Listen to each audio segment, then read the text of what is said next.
हमारे खास मुलाकात कार्यक्रम में आज हमारे साथ हमारे खास मेहमान हैं वरिष्ठ साहित्यकार शरद तेलंग साहब। तेलंग साहब एसटीएन से काफ़ी वर्षों से जुड़े हुए हैं और आज हमारे कहने पर ये स्टूडियो पधारे हैं। तेलंग साहब से इनके शिक्षा के बारे में हम जानेंगे, मूलतः ये कहाँ से हैं और साथ ही साहित्य में इनका रुझान कब से आया, ये सब बातें हम इनसे तेलंग साहब से जानेंगे। आइए हम बात करते हैं तेलंग साहब से।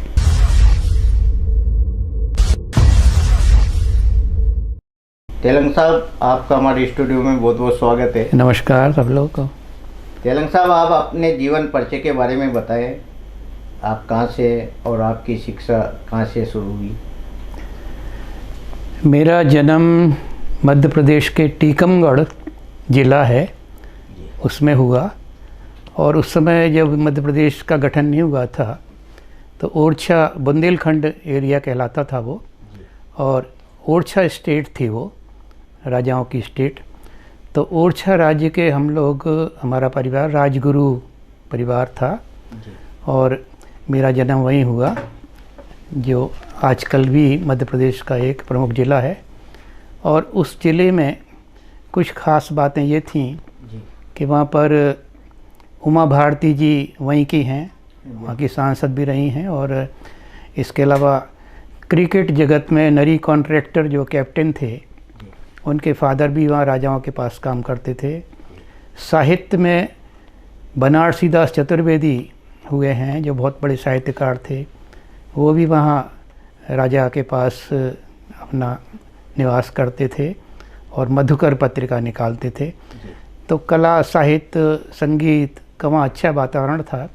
इसके अलावा वहाँ के जो राजा थे वीर सिंह जी देव, उनको हॉकी का बड़ा शौक़ था। तो भगवंत क्लब नाम से एक हॉकी की टीम भी उनकी थी, जिसमें पुराने ध्यानचंद जी, के डी सिंह बाबू और बहुत पुराने जो ये प्लेयर थे, ये खेला करते थे। तो वो एक नगरी कई विशेष बातों के लिए प्रसिद्ध थी और वहीं मेरा जन्म हुआ राजगुरु परिवार में। और उसके बाद मैं अपनी पढ़ाई मैंने वहीं की, ग्रेजुएशन किया और उसके बाद मैं नौकरी के सिलसिले में कोटा राजस्थान आ गया, जहाँ पर इंस्ट्रूमेंटेशन लिमिटेड में मैंने नौकरी की। करीब 32 साल नौकरी मैंने की। तो ये मेरा शुरुआत का जीवन परिचय है। तेलंग साहब, साहित्य, आप सर्विस में थे उस समय, तो साहित्य की तरफ आपका रुख कब हुआ? एक्चुअल मूलतः मैं एक गायक था, फिल्मी गायन से मैंने अपने बचपन में, कॉलेज में, स्कूल में शुरू किया। और उसके बाद मेरा एक ग्रुप भी हमने बनाया था वहाँ टीकमगढ़ में ही। तो हम लोग आसपास गांव में प्रोग्राम दिया करते थे। लेकिन जब मैं कोटा आया, इंस्ट्रूमेंटेशन लिमिटेड, तो मैंने देखा कि इस संस्थान में बहुत अच्छे संगीतज्ञ भी हैं, बहुत अच्छे साहित्यकार भी हैं और बहुत अच्छे अभिनेता हैं, नाटककार हैं, नाट्य निर्देशक हैं। स्वर्गीय प्रेम से मेरी मुलाकात हुई और उनके माध्यम से मुझे साहित्य से थोड़ी रुचि हुई। मैं आपको एक वाक़या सुनाऊं कि उन्होंने एक गज़ल की किताब लिखी थी जो हाड़ौती भाषा में थी, और उसका विमोचन उस समय के जाने पहचाने गज़लकार दुष्यंत कुमार की पत्नी राजेश्वरी जी से वो उसका विमोचन होना था। तो प्रेम जी ने मुझे कहा कि इस दुष्यंत कुमार की गज़लों में से कोई 2 गज़लें आप उसमें प्रोग्राम में सुना दें। तो मैंने जब वो सुनाई, तो मैंने जब गज़लें देखी तो मेरा गज़लों से काफ़ी रुचि पैदा हुई। मैंने कहा ये तो बहुत अच्छी चीज़ है और एक से एक बढ़िया गज़लें। और उस प्रोग्राम में काफ़ी मेरी तारीफ़ भी हुई और उनकी गज़लों के कारण। तो गज़लों से मेरा इस तरह का जुड़ाव हुआ। और फिर मैं व्यंग की ओर आया, तो यहाँ डॉक्टर अतुल चतुर्वेदी, डॉक्टर अतुल कनक और बहुत सारे व्यंगकार जो थे, उनसे मेरी मुलाकात हुई। तो मैंने कुछ व्यंग लिखना भी शुरू किया। उसके पहले क्या हुआ, कॉलेज में प्रोफेसर कृष्ण कुमार जो एनसीईआरटी के चेयरमैन भी रहे हैं, वो हमारे सहपाठी थे। तो हम लोग कॉलेज में भी कुछ साहित्यिक गतिविधियां करते रहते थे। तो मुझे एक बार पुरस्कार स्वरूप हरिशंकर परसाई जी की एक पुस्तक भेंट मिली, पुरस्कार में मिला।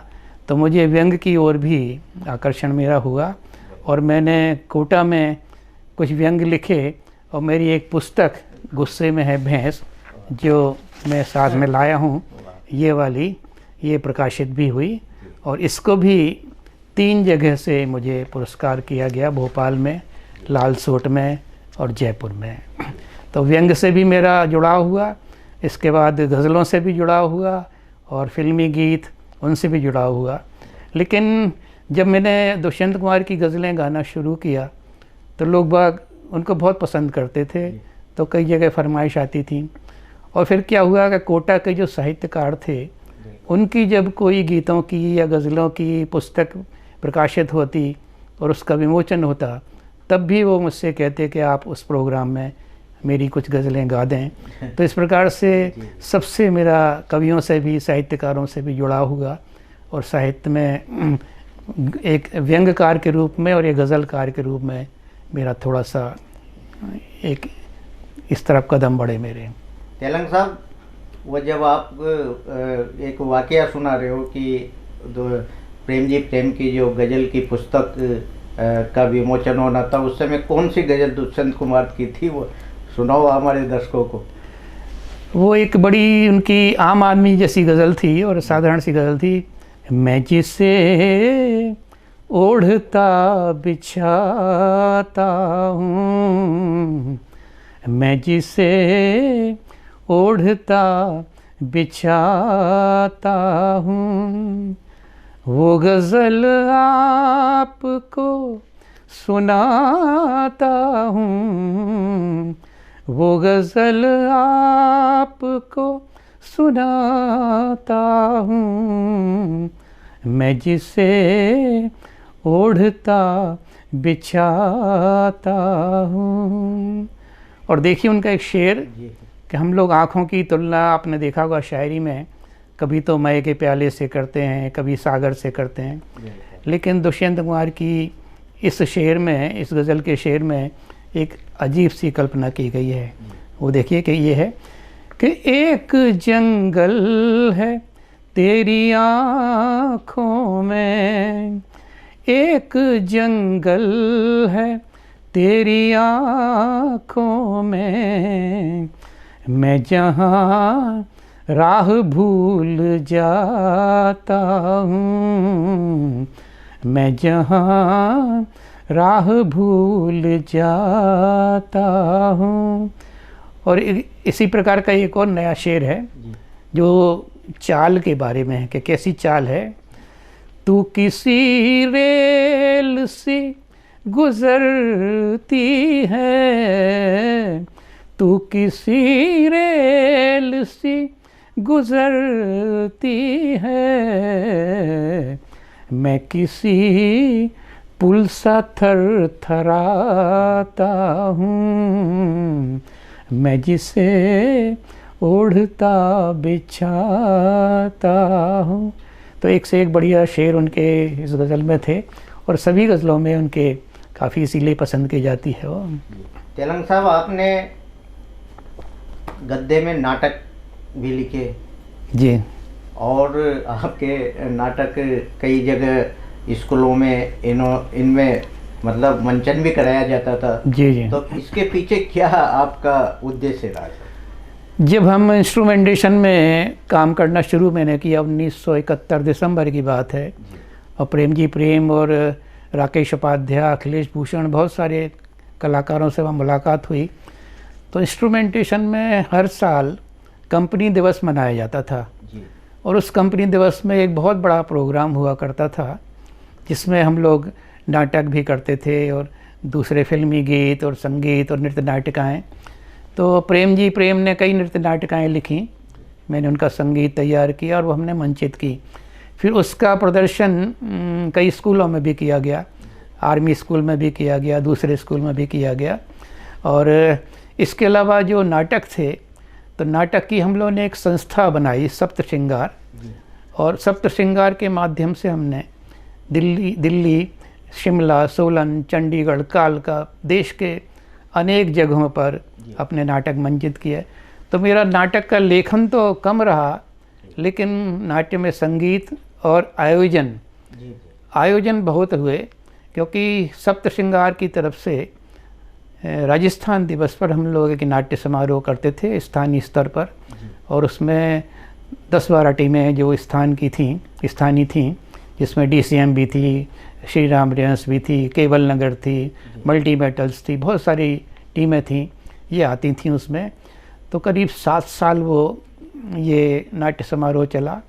और उसके बाद जो राज्य सरकार के कला एवं संस्कृति विभाग की जवाहर कला केंद्र है उनका, उन्होंने भी मुझे ये काम सौंपा कि मैं संभाग स्तरीय पे भी नाट्य प्रतियोगिताएँ आयोजित करवाऊँ। तो इंस्ट्रूमेंटेशन लिमिटेड के सहयोग से मैंने यहाँ पर 7 साल उनको भी आयोजित करवाया। और फिर न केवल कोटा संभाग की, बल्कि अजमेर संभाग ने भी यहाँ पर आकर अपना प्रदर्शन किया। और इसके अलावा लोक संगीत की भी प्रतियोगिताएं उनके माध्यम से हमने की यहाँ पर। लेकिन इसी बीच राजस्थान संगीत नाटक अकेडमी की कार्यकारिणी में भी मुझे शामिल किया गया, और उनके भी कई कार्यक्रम, जिसमें लोक संगीत के कार्यक्रम थे और नाट्य के प्रोग्राम थे। तो मुझे आयोजन में काफ़ी मतलब मौका मिला करने का। और शास्त्रीय संगीत के भी कुछ कार्यक्रम थे जो एकेडमी की तरफ से आते थे, तो उनको भी कोटा में कैंप थे, नाट्य कैंप, तो उनको भी करने का मौका मिला हमारी संस्था के माध्यम से। तो ये सब मिला के मैं इन सभी विधाओं से जुड़ा रहा, और अभी भी जुड़ा हुआ हूँ। तेलंग साहब, आपने जो कविताएं लिखी हमारे दर्शकों को सुनाई, जो आपने काव्य लिखा। मैं जैसे बताया, मैंने गज़लें लिखी हैं, तो मैं आपको अपनी लिखी एक दो कुछ गज़लें सुना देता हूँ। कुछ दोहे भी लिखे मैंने पुस्तक पर तो पहले मैं दोहे सुनाता हूँ क्योंकि आजकल पुस्तकों को खरीदना और पुस्तकों को पढ़ना बहुत कम होता जा रहा है, लेकिन पुस्तकों की जो उनका एक महत्व है वो तो अपना एक अलग स्थान रखता है। तो कुछ दोहे देखिए पुस्तकों पे कि एकाकीपन जब लगे होय न कोई संग, एकाकीपन जब लगे होय न कोई संग, पुस्तक जीवन में तभी भर देती है रंग। और देखें कि पुस्तक होती है सदा सच्चा सबका यार, पुस्तक होती है सदा सच्चा सबका यार, खुद कुछ भी मांगे नहीं देती ज्ञान अपार। और एक और दोहाड़ देखिए कि अच्छी अच्छी पुस्तकें जिस घर करती बास, उस घर के सब लोग ही लगते हैं कुछ खास। आपका भी एक खास मुलाकात का प्रोग्राम है, तो इसमें भी ये भी खास बात है। और पुस्तक जिसके पास है उसे न कोई चाह, पुस्तक दिखलाती उसे सीधी सच्ची राह। तो पुस्तकों के बारे में मैंने बहुत सारे दोहे लिखे और प्रकाशित भी हुए। और जैसा कि मैंने बच्चों पे भी काफ़ी कविताएं लिखी थी, या मैं आपको पहले एक गज़ल सुना देता हूँ। तो गज़ल का मतला, जो पहला शेर है मतला कहलाता है। उसका शेर है कि मतला है कि अपनी बातों में असर पैदा कर, अपनी बातों में असर पैदा कर, अपनी बातों में असर पैदा कर, तू समंदर सा जिगर पैदा कर, तू समंदर सा जिगर पैदा कर, अपनी बातों में असर पैदा कर। कुछ भरोसा नहीं है सूरज का, कुछ भरोसा नहीं है सूरज का, तू नई रोज सहर पैदा कर, तू नई रोज सहर पैदा कर। और एक बहुत अच्छा शेर के जीस्त का लुत्फ जो लेना हो शरद, जीस्त माने ज़िंदगी, जीस्त का लुत्फ जो लेना हो शरद, एक बच्चे सी नज़र पैदा कर, एक बच्चे सी नज़र पैदा कर, अपनी बातों में असर पैदा कर, तू समंदर सा जिगर पैदा कर। तो एक शेर है तो एक मतलब दो शेर सुना दिए मैंने आपको। कुछ मैंने अतुकांत कविताएं भी लिखी थी। वर्षों से चांद आकाश में आता है और ये सबक दे जाता है कि निरंतर उन्नति करते करते बड़ा होने पर, निरंतर उन्नति करते करते बड़ा होने पर हंसता है जो पूरी दुनिया के ऊपर, क्योंकि चांद धीरे धीरे बढ़ता जाता है। निरंतर उन्नति करते करते बड़ा होने पर पूरी दुनिया के ऊपर हंसता है जो पूरी दुनिया के ऊपर, धीरे धीरे उसका मान घटने लगता है, धीरे धीरे उसका मान घटने लगता है। पूजना बंद कर देते हैं लोग उसको और विलीन हो जाता है वो एक दिन अंधकार में। तो एक ये छोटा सा सबक था कि चांद हमें इस बहाने सबक भी दे जाता है कि आप चाहे कितने भी बड़े हो जाएं, लेकिन आपका अगर आप दूसरों को देखकर हंसते हैं तो आपका भी दिन वो आएगा जब आप अंधकार में विलीन हो जाएंगे। तो ये छोटी छोटी कुछ ऐसी बहुत अच्छी बात है। शरद जी, आप साहित्य का जो क्षेत्र है आप इसमें अनवरत लेखन करते जाएंगे, ऐसा मानना है? एक्चुअल वास्तव में बात ये है कि ये हमें सब विधाएँ हमारे मन को प्रसन्न करती हैं, और जब मन प्रसन्न रहता है तो स्वास्थ्य भी प्रसन्न रहता है। अभी मैं करीब 74 वर्ष की मेरी उम्र हो चुकी है, लेकिन फिर भी मैं सक्रिय रहने की कोशिश करता हूँ इन सब विधाओं में। और एक और विधा मेरे साथ जुड़ी हुई है, वो है कथक नृत्य की। हालांकि मैं कथक नृत्य के बारे में कुछ भी नहीं जानता हूँ, लेकिन यहाँ पर एक त्रिनेत्र कथक एकेडमी है जो काफ़ी अच्छा काम कर रही है, और उसकी संचालिका हैं गरिमा भार्गव, जो राज्य स्तरीय पे और पूरे देश विदेश में जिनके कई प्रोग्राम हो चुके हैं, काफ़ी करीब 20 देशों से वो जा चुकी हैं। तो उनकी संस्था है जिसका मैं संरक्षक हूँ, तो उस माध्यम से भी मैं कथक से भी जुड़ा हुआ हूँ, और उनके साल में कई प्रोग्राम होते हैं इधर कोटा में। करीब 100 से अधिक बालिकाएँ उसको प्रशिक्षण ले रही हैं। तो मैं सोचता हूँ कि आदमी को एक टाइप होकर नहीं रह जाना चाहिए, क्योंकि कई लोग होते हैं वो सिर्फ कवि रह जाते हैं, कई लोग कहानीकार बन जाते हैं, कई लोग क्रिकेट खेलने लगते हैं, कई लोग फुटबॉल खेलने लगते हैं। मेरा मानना ये है कि आप में ये क्षमता है मनुष्य में कि वो हर विधा में कुछ ना कुछ दखल रख सकता है, और मैं यही कोशिश करता हूँ कि मैं हर चीज़ में अपना थोड़ा थोड़ा योगदान दे सकूँ।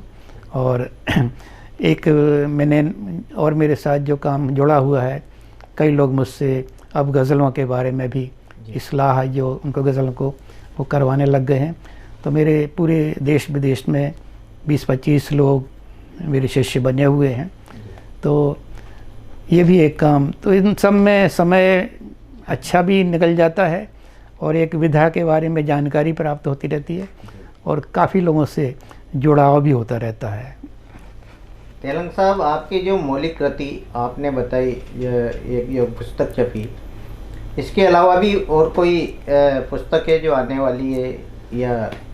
मेरी एक व्यंग की पांडुलिपि तैयार है और एक गज़लों की पांडुलिपि तैयार है, लेकिन थोड़ा आलस बस या कुछ भी समझिए, वो भी प्रेस में जाने में थोड़ी विलम्ब हो रहा है मैं, वरना ये 2 किताबें मेरी और आने की प्रतीक्षा में हैं, एक गज़लों की और एक व्यंग की। तो व्यंग की मेरी दूसरी पुस्तक होगी ये। तेलंग साहब, जो साहित्यिक अकादमी है उनसे भी कोई आपको संबल, आर्थिक संबल मिला इनसे? नहीं, मैंने चूँकि एक ही पुस्तक लिखी और वो भी खुद के ही अपने व्यय पे करके लिखी थी, और उनको मैंने दोबारा कुछ भेजा भी नहीं, लिखा भी नहीं। तो साहित्य अकादमी से तो नहीं, लेकिन राजस्थान संगीत नाटक अकेडमी ने अभी मुझे एक राज्य स्तरीय पुरस्कार, एकेडमी पुरस्कार प्रदान किया है, और पिछले सितंबर में भी मुख्यमंत्री अशोक गहलोत के हाथों मुझे सम्मानित किया गया, और ये मुझे समग्र कला साधना के लिए मिला है। इसमें मुझे 50,000 51,000 रुपये की राशि भी प्राप्त हुई है, और ताम्रपत्र और संवाद जो भी है ना, शॉल जो भी सम्मान होते हैं, तो वो एक बहुत बड़े भव्य समारोह में जोधपुर में आयोजित हुआ था, तो उसमें ये बड़ा मुझे सम्मान मिला। लेकिन इसके अलावा जो संगीत की प्रतियोगिताओं में और नाट्य प्रतियोगिताओं में अक्सर मैं जाता रहता हूँ, तो करीब 200-250 से भी अधिक प्रतियोगिताओं में, न केवल कोटा में बल्कि जयपुर, दिल्ली, इंदौर और ओरछा, भोपाल, इन सब में जा चुका हूँ मैं, ग्वालियर। तो इनके सम्मान भी मुझे कई मिल चुके हैं। और दूसरी संस्थान है जैसे all India artist association Shimla, उन्होंने मुझे गायन में मुकेश और तलत महमूद अवार्ड प्रदान किए थे।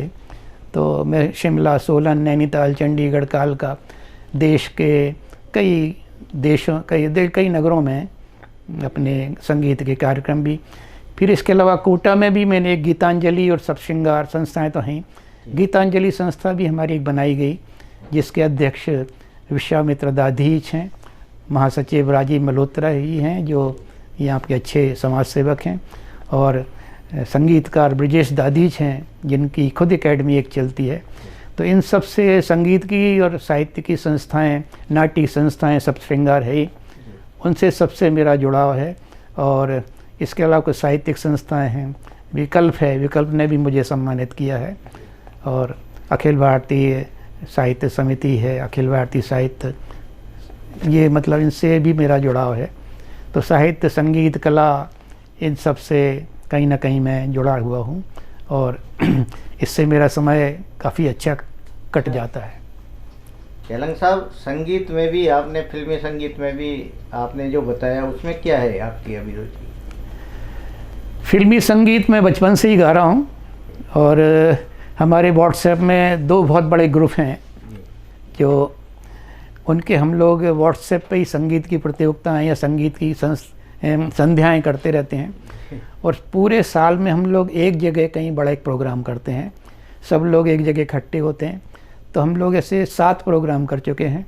पिछली बार हमने कोटा में ही किया था, तो करीब 60-70 लोग एक जगह इकट्ठे होते हैं, और पूरा 2 दिन का प्रोग्राम, एक पूरा होटल बुक करते हैं, सब लोग वहाँ रहते हैं, कई लोग परिवार समेत आते हैं। और तो हम लोग ये 6-7 जगह अपने देश में कर चुके हैं, देहरादून, दिल्ली, जयपुर, बम्बई। तो एक संगीत ये भी जुड़ा हुआ है, और कई बार मैं संगीत की प्रतियोगिताओं में और फेसबुक के माध्यम से और व्हाट्सएप के माध्यम से अपने गायन की वो भी लगातार संलग्न रहता हूँ इनमें। ये थे हमारे साथ साहित्यकार शरद तेलंग साहब। तेलंग साहब ने की जो विधाएं हैं उनके बारे में आप सबको बखूबी बताया, और इनकी उम्र 74-75 साल होने को आई, लेकिन साहित्य के क्षेत्र में इनका लेखन अनवरत जारी रहेगा, और ये फिट रहना चाहेंगे। आप हमारे स्टूडियो में पधारे, बहुत बहुत धन्यवाद। बहुत बहुत धन्यवाद साहब।